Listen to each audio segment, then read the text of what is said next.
Amin. Alhamdulillah, puji-pujian bagi Allah Subhanahu wa taala.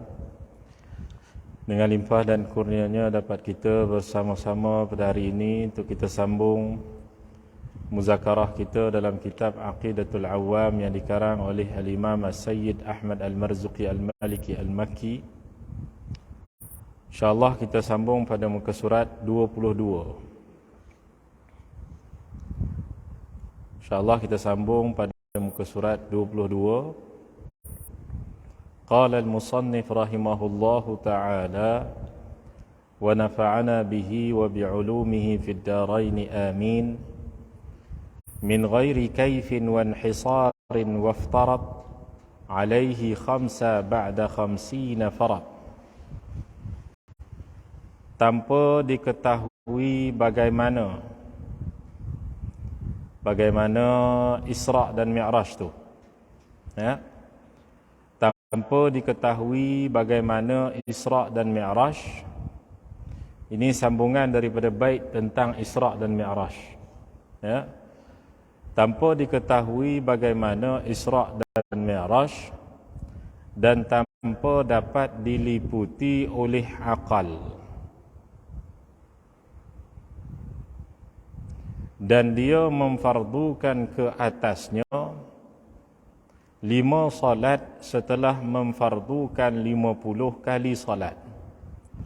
Baik. Jadi tuan-tuan yang dimuliakan Allah, disebutkan oleh pengarang kitab, tanpa diketahui bagaimana Isra' dan Mi'rajnya Nabi sallallahu alaihi wasallam dan tanpa dapat diliputi oleh akal. Makna di sini, bagaimana baginda Nabi sallallahu alaihi wasallam di Isra' dan dimi'rajkan oleh Allah dalam keadaan daripada Mekah ke Madinah, kemudian naik sampailah ke Sidratul Muntaha, lalu mendapatkan wahyu tentang salat, kemudian pulang kembali ke Mekah dalam 1 malam sahaja. Bahkan bukan sekadar Nabi sallallahu alaihi wasallam itu Isra' dan Mi'raj sekadar perjalanan terus ke langit sahaja. Bahkan di dalam perjalanan berlaku banyak peristiwa lain. Berlakunya peristiwa Nabi sallallahu alaihi wasallam disuruh oleh malaikat Jibril untuk turun. Inzil ya Muhammad, turunlah wahai Muhammad, dan salatlah di sini. Maknanya ada beberapa tempat yang Nabi salat pada malam tersebut. Ada antaranya di tempat kelahiran Nabi Isa alaihi salam. Kemudian Nabi sallallahu alaihi wasallam turun pula di tempat yang mana Nabi Musa bermunajat kepada Allah di Bukit Tursina. Kemudian Nabi SAW juga turun ke di Madinah. Malaikat Jibril mengatakan, di sinilah engkau akan berhijrah nanti. Maka tuan-tuan yang dimuliakan Allah Subhanahu wa taala, di dalam Isra' dan Mi'rajnya Nabi SAW juga berlaku peristiwa-peristiwa yang lainnya ketika Nabi Mi'raj. Isra' ni maknanya daripada Mekah ke Masjidil Aqsa, itu Isra'. Kalau Mi'raj itu daripada perkataan araja, iaitu apa? Naik. Kalau Isra' itu dengan maksud perjalanan, maknanya perjalanan di bumi. Dalam Mi'rajnya Nabi sallallahu alaihi wasallam juga berlaku banyak peristiwa. ditunjulkan, dibukakan kepada Nabi SAW keadaan orang-orang di dalam syurga, ditunjukkan kepada Nabi bagaimana hukuman kepada ahli neraka dan sebagainya. Bahkan Nabi berjumpa dengan para nabi di dalam peristiwa Mi'raj tersebut. Tuan-tuan yang dimuliakan Allah Subhanahu wa taala, maknanya apa kata para ulama? Peristiwa Isra dan Mi'raj ini urusannya banyak dalam waktu yang singkat. Dalam waktu yang sangat singkat. Karena itu dikatakan tanpa diketahui bagaimana hakikat sebenarnya Nabi SAW Isra dan Mi'raj, dan tanpa dapat diliputi oleh akal. Wanhisarin ni kita kata tanpa dapat difikirkan, begitu. Tanpa mampu kita fikirkan. Ya, bukan tanpa dapat diliputi oleh akal. Wanhisarin ini dengan makna tanpa mampu kita fikirkan. Dan dia, yakni Allah Ta'ala, memfardukan ke atasnya, ke atas Nabi SAW 5 salat setelah memfardukan 50 kali salat. Yang awal-awalnya Nabi SAW sampai ke Sidratul Muntaha, lalu mendapatkan wahyu. Ya, lalu mendapatkan wahyu. Di situ para ulama bahas, ketika Nabi sampai ke Sidratul Muntaha, adakah Nabi melihat Allah Subhanahu wa taala? Maka di situ ada 2 pendapat. Pendapat yang pertama daripada hadis Aisyah radhiyallahu taala anha, yang mana Sayyidatina Aisyah sendiri mengatakan bahawasanya Nabi tidak melihat Allah Taala.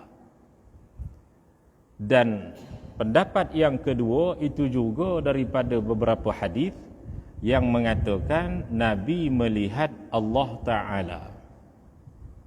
Tetapi melihat Allah Ta'ala itu bukanlah bermaksud Allah bertempat di Sidratul Muntaha.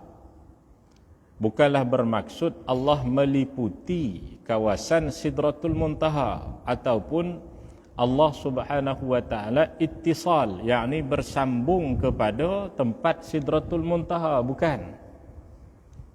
Dikatakan Nabi SAW melihat Allah itu dengan maksud Allah bukakan hijab Nabi SAW sehingga Nabi melihat Allah dalam keadaan Nabi melihat Tuhan yang bukan serupa makhluk. Adakah mustahil Allah Ta'ala boleh buka hijab kepada Nabi untuk Nabi lihat dia? Tak mustahil Allah Ta'ala boleh jadikan Nabi SAW melihat Allah Ta'ala, tak mustahil. Ya, itu yang pertama. Kerana apa? Melihat Allah itu hukumnya harus pada akal. Bila harus pada akal, maka kita faham bahawasanya Allah Subhanahu wa Ta'ala boleh sahaja mengadakan sesuatu yang harus pada akal.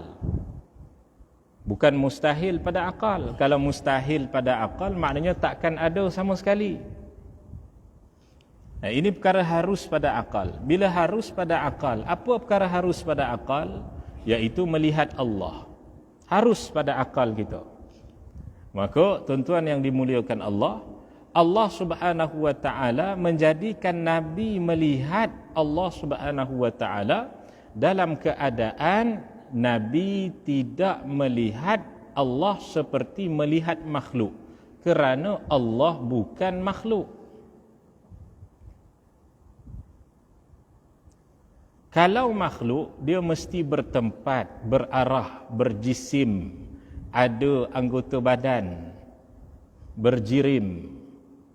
Ya, kita kata berjirim ni maknanya dia memenuhi lapang ruang diri dia. ataupun dia tersusun daripada susunan-susunan dan sebagainya, ataupun dia melekat pada Sidratul Muntaha dan sebagainya, itu kalau makhluk. Tapi Allah bukan makhluk. Ya, Allah bukan makhluk. Allah tak sama seperti makhluk. Maknanya Allah tak sama seperti makhluk, iaitu kita katakan Allah tak berhajat kepada makhluk dia. Allah tak berhajat kepada tempat, kerana tempat itu makhluk dia. Allah tak berhajat kepada ruang, kerana ruang itu juga makhluk dia. Allah tak berhajat kepada arah, kerana arah itu satu kelaziman bagi makhluk, satu sifat bagi makhluk. Maka Nabi SAW melihat Allah Subhanahu wa taala itu bukan seperti melihat makhluk, kerana dia bukan makhluk. Itu kena faham? Ya. Takkan pula tiba-tiba Allah Taala buka hijab Nabi, lalu Nabi melihat Allah Taala seperti makhluk. Oh, tu salah faham. Seolah-olah Allah Taala ni terpaksa jadi makhluk pula. Nah, maka tuan-tuan yang dimuliakan Allah Subhanahu wa taala, maka kena faham perkara ni. Lalu ada golongan yang kata inilah dalil Allah bertempat di langit. Sedangkan kita faham bahawasanya mi'rajnya Nabi itu sampai ke Sidratul Muntaha, atas tu ada arash. Diandaikan sekiranya kita mengatakan Allah Ta'ala itu bertempat di Sidratul Muntaha, maknanya apa dia? Allah kalaulah bertempat di Sidratul Muntaha, maknanya atas Allah ada arash. Atas Allah ada arash. Maknanya arash itu lebih tinggi daripada Allah. Itu dia. Ya. Dia akan bawa kepada apa? Kepada perkara yang kita kata hakikatnya mustahil sama sekali Allah Ta'ala itu bertempat, kerana bertempat itu hanya sifat bagi makhluk. Bagaimana Nabi melihat? Wallahu a'lam. Allah menjadikan Nabi melihat dia dalam keadaan tanpa keadaannya seperti melihat makhluk. Bagaimana? Wallahu a'lam, itu dengan kuasanya Allah Subhanahu wa ta'ala. Maka tuan-tuan yang dimuliakan Allah Subhanahu wa ta'ala, dikatakan di sini, dan dia memfardukan ke atasnya, ke atas Nabi sallallahu alaihi wasallam 5 salat setelah memfardukan 50 kali salat. Maknanya ini semua kita masyhur cerita ni. Nabi sallallahu alaihi wasallam kemudian berjumpa dengan Nabi Musa alaihi salam. Lalu dikatakan umat kamu ni takkan mampu untuk buat 50 kali solat. Macam mana tuan-tuan, kalaulah kita kena buat 50 kali solat pagi subuh sahaja, kena bahagi ke lah. Subuh sampai ke duha sahaja dah berapa dah? 20 kali dah. Itu dia. Tak kerja kita dibuat ni. Maka tuan-tuan yang dimuliakan Allah Subhanahu wa taala, ya. Ini alhamdulillah kita dapat 5 kali ni. 5 kali diumpamakan seperti 50 kali ni. Ya. Bahkan tuan-tuan yang dimuliakan Allah Subhanahu wa taala, dengan 5 kali ini juga, ya, kita kata setiap daripada salat itu ada dalilnya ataupun ada amalannya daripada para nabi yang terdahulu. Ada amalannya daripada para nabi yang terdahulu. Subuh Nabi apa? Nabi Adam, ya. Kemudian zuhurnya ada nabi sekian nabi, asarnya ada nabi-nabi tertentu amalan dia. Makna di sini hikmah dia apa dia, tuan-tuan yang dimuliakan Allah? Hikmah dia menunjukkan kepada kita bahawasanya Nabi sallallahu alaihi wasallam ini penyempurna kepada ajaran nabi-nabi terdahulu. Ya, penyempurna kepada ajaran nabi-nabi terdahulu. Baik. Kemudian disebutkan lagi apa dia? Wa balaghal ummata bil isra'i wa fardhi khamsatin bilam tira'i dan baginda telah menyampaikan kepada umatnya tentang peristiwa Al-Isra' dan kefarduan salat 5 waktu tanpa ada ragu-ragu lagi. Setelah daripada itu Nabi sampai ke Mekah, lalu Nabi sallallahu alaihi wasallam menyampaikan kisahnya bagaimana Allah mengisra' dan memi'rajkan Nabi sallallahu alaihi wasallam. Dan bila Nabi sallallahu alaihi wasallam kisahkan kepada semua, maka ramai yang i'tirad, ramai yang membangkang Nabi sallallahu alaihi wasallam. Mengatakan Muhammad ni dah gila ni. Muhammad ni tak betul dia ni. Macam mana boleh pergi satu malam sahaja daripada Masjidil Haram, kemudian Masjidil Aqsa, kemudian naik ke langit, kemudian pulang balik ke Mekah. Bahkan sebahagian riwayat ada disebutkan juga di dalam kitab Kifayatul Muhtaj dalam perbahasan Isra' dan Mi'raj yang menyatakan juga bahawasanya Nabi SAW pergi Isra' dan Mi'raj itu, Nabi pergi dalam keadaan daun pintu rumah Nabi itu terbuka, belum sempat tertutup daun pintu itu Nabi telah pulang. Maka tuan-tuan yang dimuliakan Allah Subhanahu wa taala, bila Nabi sampaikan sahaja kepada umat, Nabi sampaikan kepada orang Mekah ketika tersebut, maka mereka tolak apa yang disampaikan oleh Nabi. Mereka kata ni tak masuk akal langsung.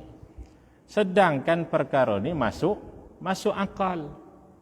Kerana apa? Akal kita menghukumkan bahawasanya yang menjalankan Nabi itu adalah Tuhan.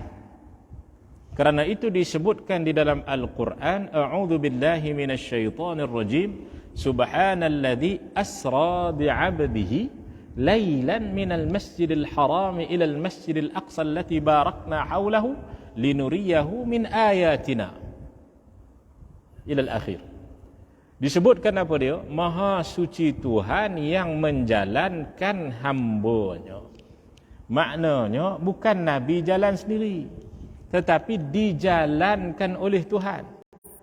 Maknanya kalau dijalankan oleh Tuhan, bahkan sekiranya Nabi pergi itu kemudian pulang dalam keadaan sekelip mata sahaja pun boleh berlaku, kerana yang menjalankan Nabi itu adalah pencipta sekalian makhluk, pentadbir sekalian makhluk.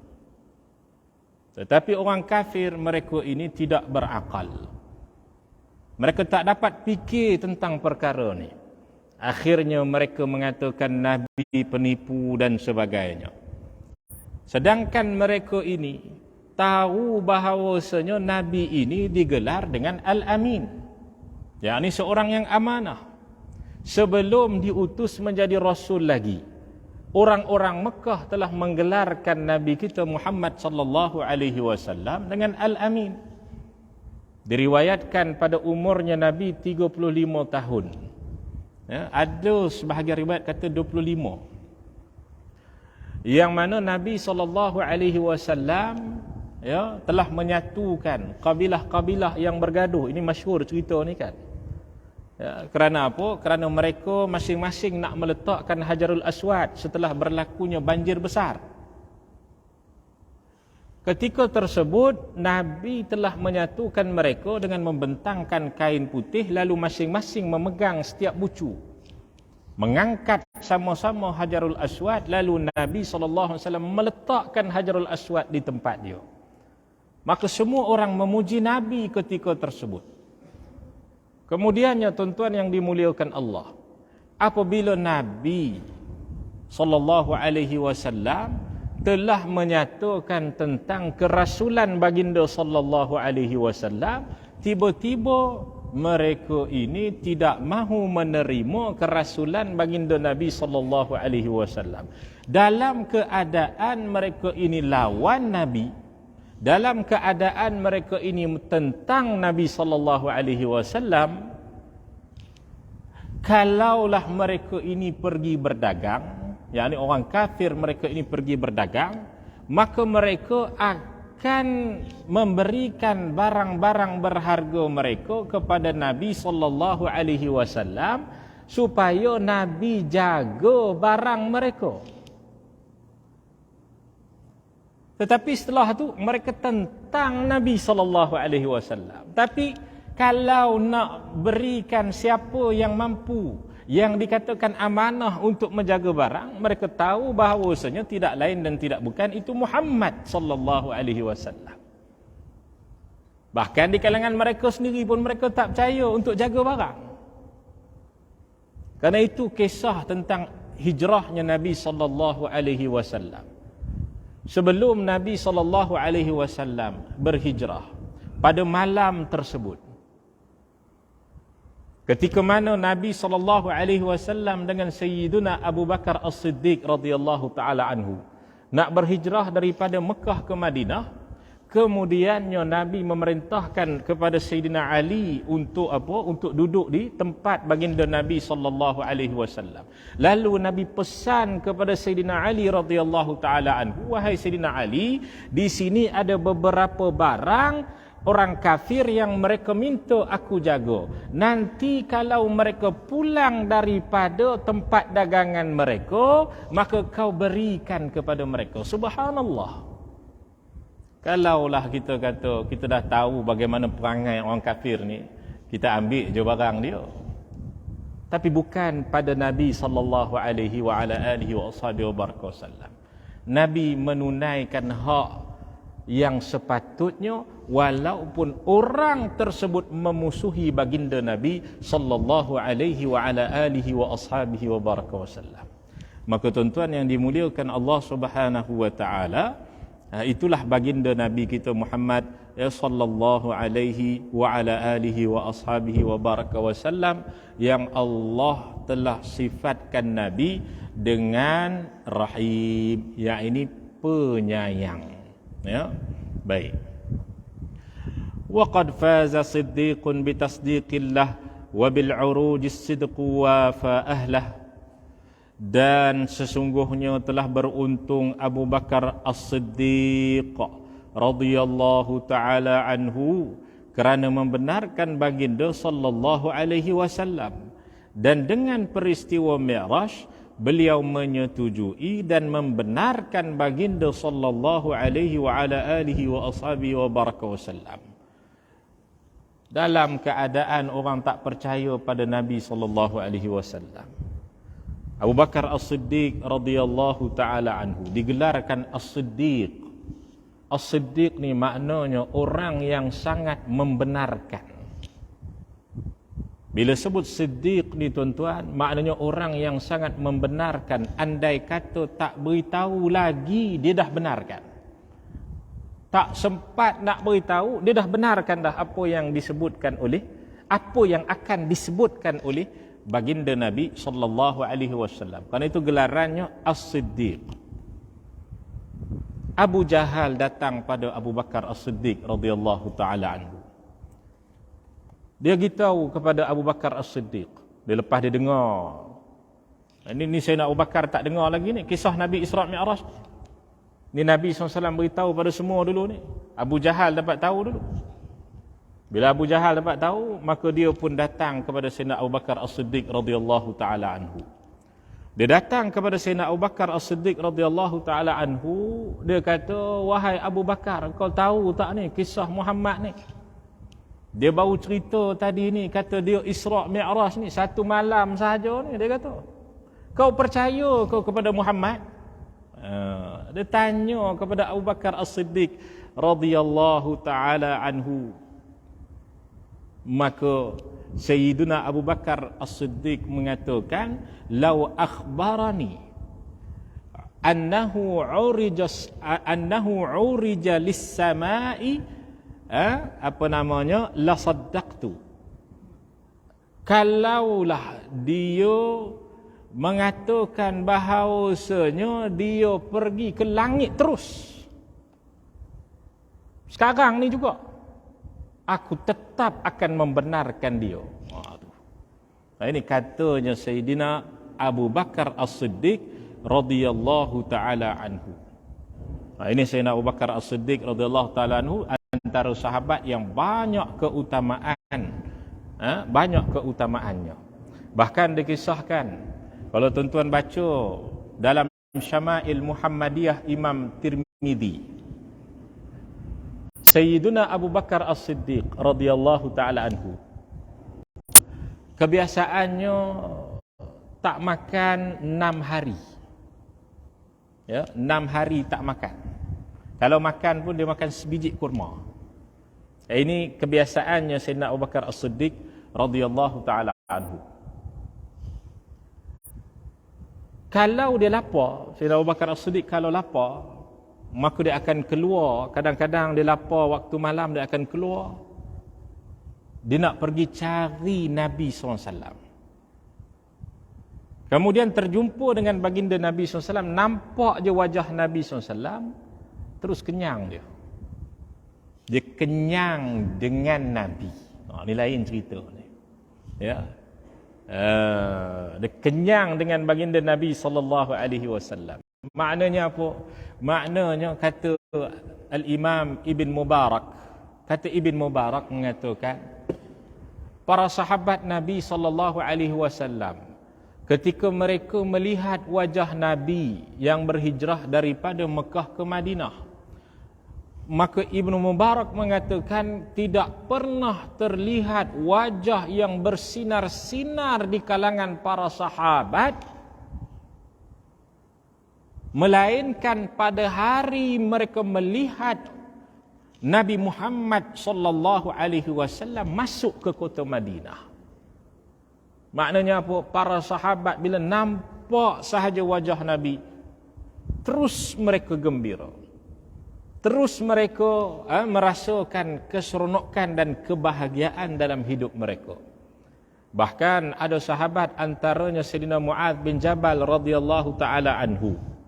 Sebelum diutuskan Sayyidina Mu'adz ke Yaman, dia ni Sayyidina Mu'adz bin Jabal radhiyallahu taala anhu akan selalu duduk di depan pintu rumah Rasulullah, nak tunggu Rasulullah SAW keluar. Sebab apa? Sebab nak tengok je wajah Nabi. Tengok je wajah Nabi, selesai dah masalah dia. Balik. Tu. Ini para sahabat radhiyallahu alaihim ajma'in. Maka tuan-tuan yang dimuliakan Allah Subhanahu wa taala, ya. Kalau itu kata mereka, kata Hasan bin Thabit, bahawasanya melihat kepada wajah Nabi SAW itu umpama bulan purnama yang bersinar-sinar, yang menghilangkan segala masalah mereka. Sebab itu ada qasidah apa? Qamarun, kan? Yang orang buat qasidah tu, itu syair daripada sahabat Nabi Sayyidina Hasan bin Thabit radhiyallahu taala anhu. Sayyidina Hasan bin Thabit radhiyallahu taala anhu, dia tengok sahaja Nabi, dia akan berdiri. Dia akan berdiri kerana apa? Melihat kecantikan, keindahannya wajah baginda Nabi sallallahu alaihi wasallam. Nabi tengok, dia bangun. Nabi kata, la taqumuli, jangan kamu bangun kerana aku.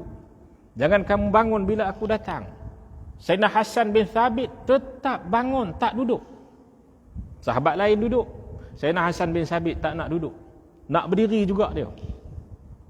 Adakah Nabi kata, kamu lawan perintah aku ke? Tak, Nabi tak kata gitu. Nabi senyum pula melihat Sayyidina Hasan bin Thabit. Ini dalilnya apa dia? Dalilnya tawaduk Nabi SAW dan dalil kepada kita untuk hormat guru. Umpama kita ni nak cium tangan guru, kita nak cium tangan guru, guru tarik tangan dia, tak bagi cium, tak bagi kita nak kucup tangan dia. Adakah bermakna setelah daripada tu kalau kita salam macam ni, tengok muka je? Tak. Tetap juga kita nak cium tangan dia walaupun dia tarik. Kerana apa? Kita tahu di pihak kita adalah dengan beradab. Imtithalul awamir khairu min sulukil adab. Kita ini, Allahumma salli ala sayyidina Muhammad, kita beradab itu lebih baik. Kita beradab itu lebih baik bagi kita. Tetapi bagi mereka yang mereka ini dekat dengan Allah Ta'ala, mereka ini tawaduk. Sebab tu Nabi SAW menyatakan, ana sayyidi waladi Adam wala fakhar. Aku ini tuan kepada anak Adam, tetapi aku tidak pernah berbangga. Karena itu bila Nabi tengok Sayyidina Hasan bin Thabit tak duduk, tetap berdiri, walaupun Nabi kata jangan bangun, bila aku datang jangan bangun kerana aku, dia tetap bangun juga. Dia tak nak duduk, sahabat lain duduk, dia tak mengingkari Sayyidina Hasan bin Thabit. Bahkan dia senyum melihat Sayyidina Hasan bin Thabit, kerana dia faham bahawasanya Sayyidina Hasan bin Thabit tahu adabnya. Sehingga ketika tersebut terkeluar kata-kata daripada Sayyidina Hasan bin Thabit yang menyatakan bahawa sejak ajibtu liman lahu aqlun wa fahmun yara hadzal jamalu fala yaqumu. Aku hairan, kata Sayyidina Hasan bin Thabit, ketika mana dia bangun berdiri melihat Nabi SAW, dia kata aku hairan, ajibtu liman lahu aqlun wa fahmun, bagi mereka yang ada akal, ada kefahaman, yara hadzal jamal, melihat kecantikan ini, fala yaqumu, mereka tak bangun untuk menghormati orang ini.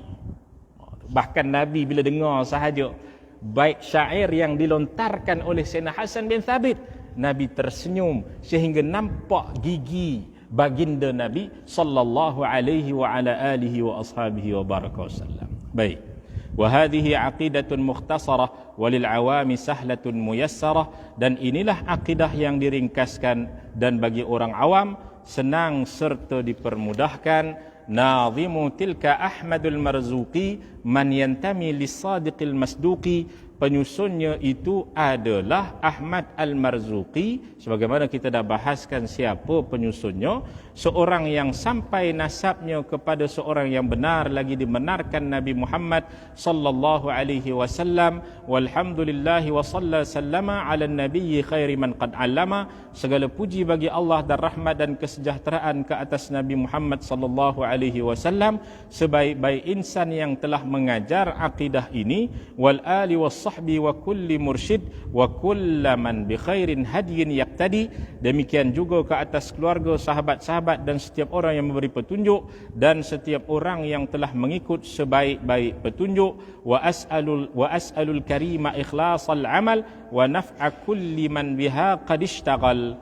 Saya memohon ke hadrat Tuhan yang Maha Pemurah keikhlasan beramal, yakni pengarang kitab dia tawaduk, dia berdoa kepada Allah. Saya memohon ke hadrat Tuhan yang Maha Pemurah keikhlasan dalam beramal, yakni semata-mata beramal itu khalisan lillah, kerana Allah Subhanahu wa taala, bukan kerana kemasyhuran, bukan kerana nama, bukan kerana apa-apa sahaja, hanya kerana Allah Subhanahu wa taala. Ma fi qalbi ghairullah, tidak ada aghyar, tidak ada selain daripada Allah dalam keinginan dia. Semoga ia bermanfaat bagi orang-orang yang mempelajari dan mengajarkannya. Ini juga doa daripada pengarang kitab yang mengatakan mudah-mudahan kitab yang dikarang oleh beliau ini bermanfaat bagi orang-orang yang belajar dan mengajar. Mudah-mudahan kita dapat bahagian daripada doa pengarang kitab ini. Amin ya rabbal alamin. Abyatuha maizun bi'addil jummali, tarikhuha li hayyun ghurrin jummali.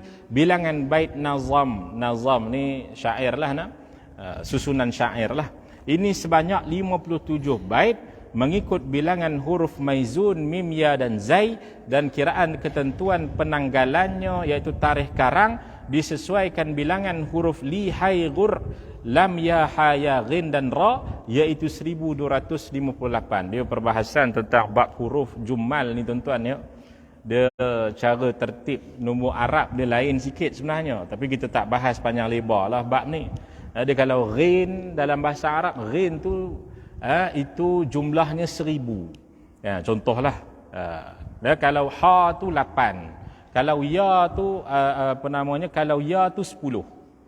Tu kalau ra tu 200. Dia ada bilangan-bilangan dia lah, kita tak bahas panjang lah ni bab ni. Baik. Kemudian katanya apa dia? Sammaituha aqidatal awami min wajibin fid dini bitamami, saya menamakan nazam ini, yakni bait syair ini dengan aqidatul awam yang wajib diyakini dalam urusan agama. Maknanya ini adalah perkara yang fardu ain secara sempurna bagi orang awam, iaitu orang yang baru dalam tahap permulaan belajar. Sebab itu dalam aqidatul awam dia tak ada dalil-dalil yang panjang. Dia sekadar cerita tentang akidah, kemudian dia masuk terus cerita tentang Nabi dan sebagainya, betul habis gitu. Nah, semoga Allah melimpahkan rahmat dan kesejahteraan ke atas junjungan kita Muhammad sallallahu alaihi wasallam, keluarganya dan para sahabatnya. Wallahu ta'ala a'la wa a'lam. Khatamlah kita kitab Aqidatul Awam pada hari ini, alhamdulillah. Dan saya ijazahkanlah pada tuan-tuan ya, kitab Aqidatul Awam ni secara umumnya daripada guru-guru yang saya mengaji, dan sekarang ni pun masih mengaji lagi syarah pada Aqidatul Awam ni. Ada masih mengaji lagi dengan guru saya Maulana Ihsan dan guru-guru yang lain. Wallahu ta'ala a'la wa a'lam. Ya. Ada.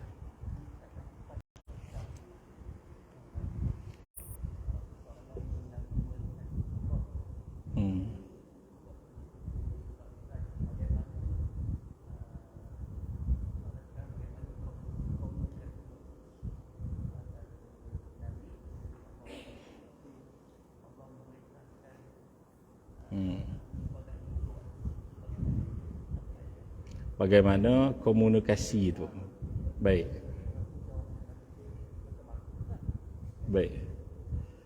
Jadi kita kata ini bab kalam, sifat kalam Allah. Dan sifat kalam ni sifat maha berfirman Allah Ta'ala, ataupun maha berkata. Ataupun ada sebahagian daripada ulama ikut pada satu tarik Pak Da'i, iaitu sifat perkata. Ikutlah mana-mana bolehlah. Ya, dia khilaf pada lafaz lah. Baik.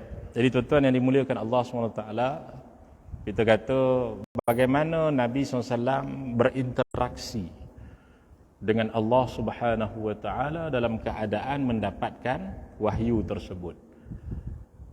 Dia telah berlaku sebelum daripada itu lagi, tentang disebutkan dalam Quran, ya, interaksinya Allah dengan malaikat menciptakan khalifah. Telah disebutkan juga di dalam berkaitan dengan Nabi Musa alaihi salam bermunajat di Bukit Tursina, wa kallamallahu Musa taklima, dan berfirman Allah Ta'ala dengan sebenar-benar firman. Berfirman Allah Ta'ala kepada Musa dengan sebenar-benar berfirman. Baik. Kalam ini, sifat kalam secara mudahnya para ulama bahagikan kepada dua. Satu dipanggil kalam nafsi. Kalam nafsi ini maknanya kalam, iaitu sifat kalam yang ada pada Allah Ta'ala. Sifat maha berfirman yang ada pada Allah Ta'ala. Sifat kalam itu tidak seperti sifat kalam makhluk. Maknanya apa? Kalam nafsi ini iaitu Allah Subhanahu Wa Taala, ya, tidak seperti sifat kalam makhluk, tidak berhuruf, tidak bersuara, tidak dengan lidah, tidak dengan gigi, tidak ada perkataan, tidak ada kalimah, tidak ada mula, tidak ada akhir dan sebagainya. Tak boleh kita membayangkan bila kata Allah Maha berkata-kata, oh macam makhluk ke berkata-kata? Bukan. Jangan dibayang gitu. Nah, cukup kita faham itu sifat Allah tak seperti makhluk. Bila tak seperti makhluk, tak ada huruf suara, tanpa lidah, tanpa kotak suara, tanpa peti suara, tanpa semua, tak ada. Tu. Umpama kita kata Allah Maha melihat lah. Maha melihat. Allah Maha melihat ni dengan biji mata ke? Tak perlu fikir benda tu. Kerana dengan kita kata biji mata dan sebagainya, itu makhluk lah tu. Dia kata Allah Maha mendengar. Maha mendengar dengan alat kan, telinga. Tak. Tu. Maknanya kita faham yang pertama kalam nafsi, iaitu apa? Allah tak seperti makhluknya. Berfirman Allah Ta'ala itu tak seperti makhluknya. Bagaimana? Wallahu a'lam. Itu sifat Allah. Baik. Yang kedua disebut kalam lafzi. Kalam lafzi ni apa dia? Kalam lafzi ini iaitu kita kata i'tibar ataupun kita kata interpretasi. Nah, daripada kalam Allah yang nafsi. Maknanya lafzi ini secara mudahnya kita kata apa? Itu makhluk. Itu makhluk. Contoh macam mana? Kalam lafzi ini dia punya i'tibar daripada kalam nafsi ini, maknanya kalam lafzi ini contoh Al-Quran. Contoh Al-Quran. Al-Quran kan kita kata itu kalamullah. Hakikatnya itu kalamullah, hakikatnya yang tanpa huruf, tanpa suara dan sebagainya. Itu hakikat. Itu hakikatnya kalam nafsi. Tetapi diiktibarkan pada Quran yang mana telah ada huruf, telah ada suara, telah dijadikan oleh Allah Subhanahu wa taala tulisan-tulisan, dijadikan oleh Allah taala itu dengan kudrah dia. Dengan sifat maha berkuasa dia. Allah taala jadikan dengan sifat maha berkuasa dia. Maka di situ ada tulisan, ada lembaran dan sebagainya, maka itu dipanggil makhluk. Macam kita kata ginilah kan, kita kata Allah ni. Allah ni Tuhan ke makhluk?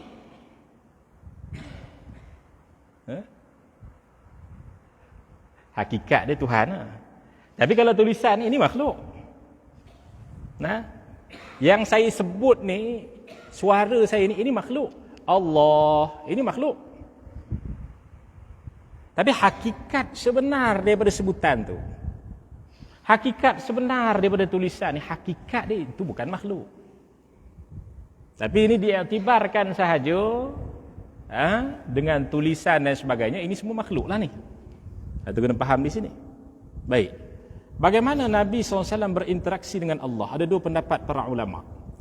Yang pertama, Allah buka hijab Nabi SAW sehingga Nabi memahami kalam nafsi Allah Ta'ala yang tak seperti makhluk. Bagaimana? Wallahu a'lam.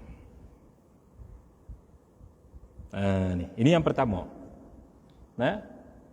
Allah bukakan hijab pada Nabi sehingga Nabi boleh faham. Tetapi faham itu bukanlah sebagaimana memahami kalam makhluk. Ini yang pertama, Allah buka hijab. Macam mana Allah Ta'ala bukakan hijab Nabi melihat Allah, yang mana Nabi melihat Allah tak seperti melihat makhluk. Begitu juga Nabi buka hijab, Allah buka hijab kepada Nabi untuk memahami sifat kalam Allah Ta'ala yang mana tak seperti makhluk. Itu yang pertama. Yang kedua, kata para ulama, iaitu Allah Subhanahu wa Ta'ala jadikan dengan kudrah dia. Jadikan dengan kudrah dia. Kita kata apa? Ta'aluk kalam ni ta'aluk dilalah. Dari perbahasan ta'aluk lah, maknanya fungsi kalam ni fungsi menunjuk. Menunjuk perintah, menunjuk arahan, menunjuk ini adalah perkara yang berkait dengan larangan dan sebagainya. Itu fungsi dia. Baik. Jadi pendapat para ulama yang kedua, iaitu Allah Subhanahu wa Ta'ala jadikan bunyi yang ada huruf, yang ada suara, Allah jadikan tu dengan sifat kudrah dia. Bawah ta'aluk kudrah lah. Itu kudrah tu apa? Mengadakan sesuatu. Kudrah tu mengadakan sesuatu. Maknanya apa? Allah Ta'ala mengadakan, menjadikan huruf suara. Maknanya Allah menjadikan makhluk. Boleh faham di sini? Allah menjadikan huruf suara, Allah menjadikan makhluk supaya Nabi faham huruf suara itu. Ini pendapat yang kedua. Itu dia. Jadi tuan-tuan yang dimuliakan Allah Subhanahu wa Ta'ala, jadi ada dua pendapat di sini. Sama ada Allah buka hijab dan Nabi faham kalam nafsi Allah Ta'ala yang tak serupa makhluk. Itu yang pertama. Yang kedua, iaitu Allah Ta'ala jadikan dengan kudrahnya, dengan sifat maha berkuasanya, jadikan bunyi, jadikan huruf, jadikan suara sehingga Nabi faham, dan bunyi huruf suara itu adalah makhluk. Boleh faham di sini? Itulah yang berkait dengan interaksinya Nabi sallallahu alaihi wa ala alihi wa ashabihi wa barakallahu. Tapi kalau golongan mujassimah, dia kata memang Allah Taala keluar huruf suara daripada diri Allah. Keluar bunyi huruf suara semua bercakap dengan lidah. Ini kalau golongan mujassimah, orang yang dia terus menyatakan bahawa Allah SWT itu berfirman, maha berkata-kata, lalu dia mengatakan Allah berkata dengan lidah, dengan anak tekak dan sebagainya. Lalu dia kata Allah Ta'ala berinteraksi dengan Nabi itu dengan lidah, dengan tekak, dengan giginya. Na'udzubillah min dzalik lah. Maha suci Allah daripada serupa makhluk. Wallahu ta'ala a'la wa a'lam. Bismillahirrahmanirrahim. Alhamdulillahi rabbil alamin. Wassalatu wassalamu ala asyrafil anbiya'i wal mursalin sayyidina wa maulana Muhammadin wa ala alihi wa sahbihi ajma'in. Allahumma faqihna fid din wa 'allimna at-ta'wil. Allahumma ij'alna minal ladzina yanzuruna al-kitaba nadratan wahidah wa yahfazuna ma fihi wa yafhamuna bihi wa ya'maluna bihi wa yu'allimuna bihi wa yuballighuna bihi. Wa sallallahu ala sayyidina Muhammad wa ala alihi wa sahbihi wa baraka wa sallam. Walhamdulillahi rabbil alamin. Wassalamu alaikum warahmatullahi wabarakatuh.